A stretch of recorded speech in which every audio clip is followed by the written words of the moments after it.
Alright, everybody, this is Sam Gilbert. Um, I decided to do my final presentation and final paper on the poem A Dream Within a Dream by Edgar Allan Poe. And this here is a photo of Edgar Allan Poe. This is not a photo of Edgar Allan Poe. Many of you, when you hear A Dream Within a Dream, may be thinking something other than Edgar Allan Poe's poem. And I'll just leave it at that. A little bit about Edgar Allan Poe's life. He was born on January 19th in 1809.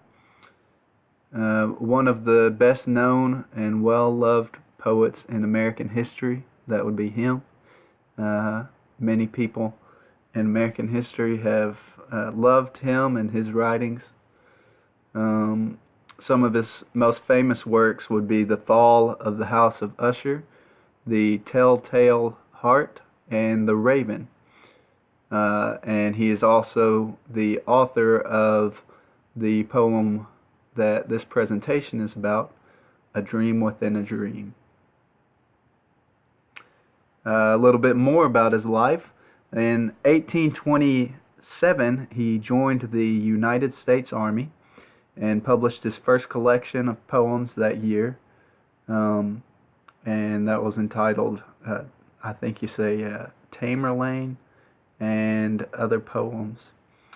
Later he began selling short stories to magazines and became the editor of the Southern Literary Messenger, and that was in 1835. And over the next 10 years, he wrote some of his most famous works, which include The Fall of the House of Usher, as mentioned earlier, The Telltale Heart, The Murders in the Rue Morgue, and The Raven.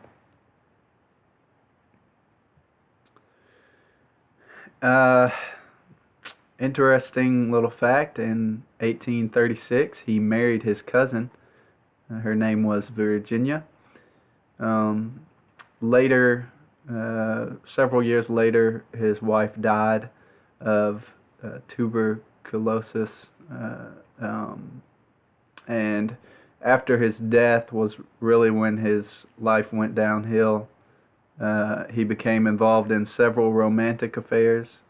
His alcoholism grew much worse, and just a couple years after his wife died, he died in 1849.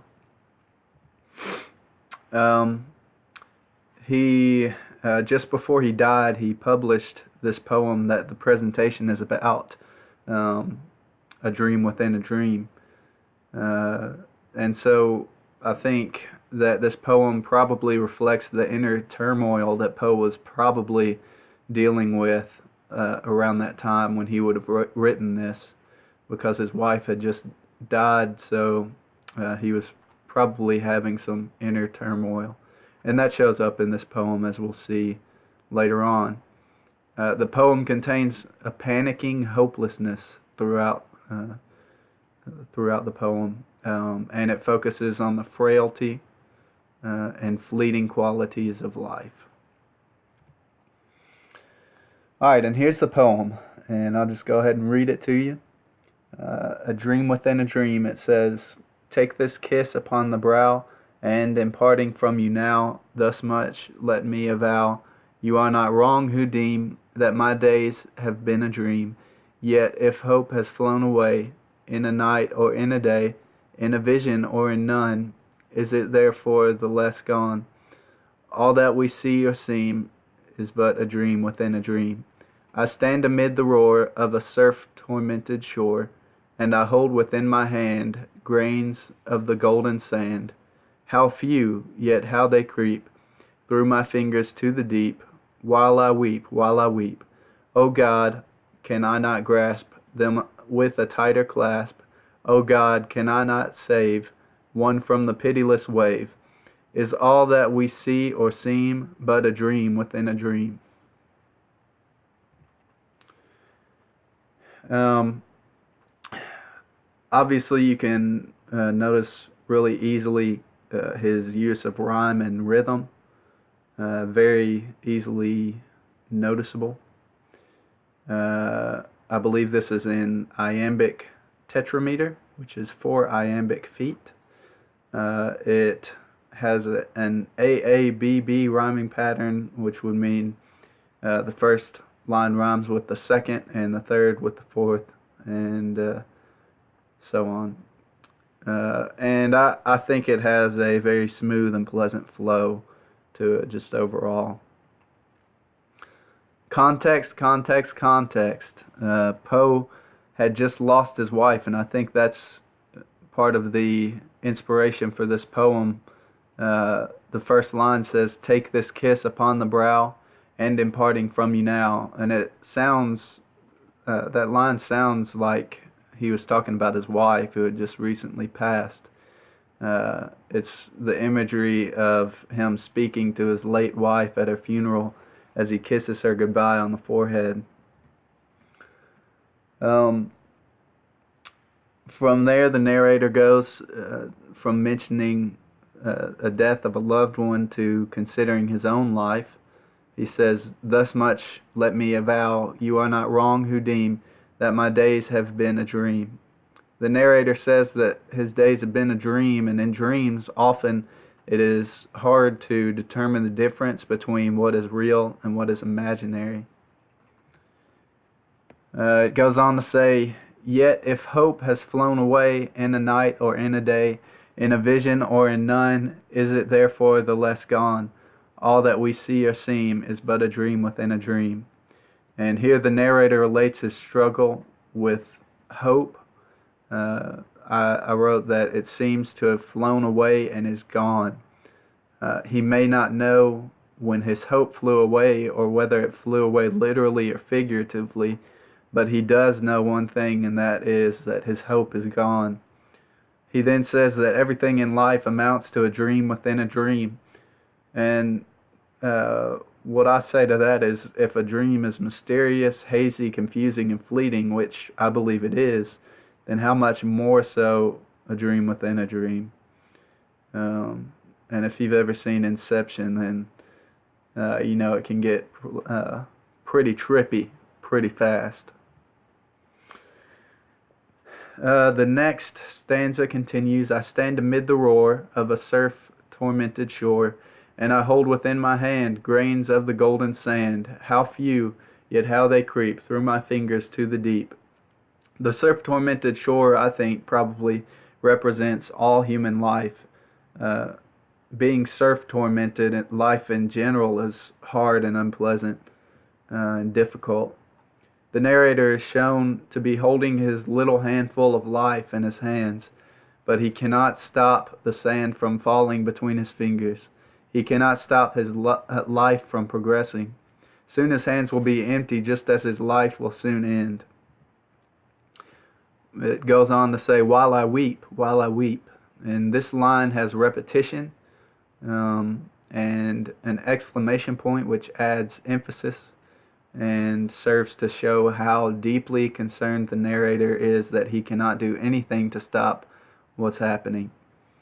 I believe the narrator mourned the fact that he could not stop his life from progressing towards death.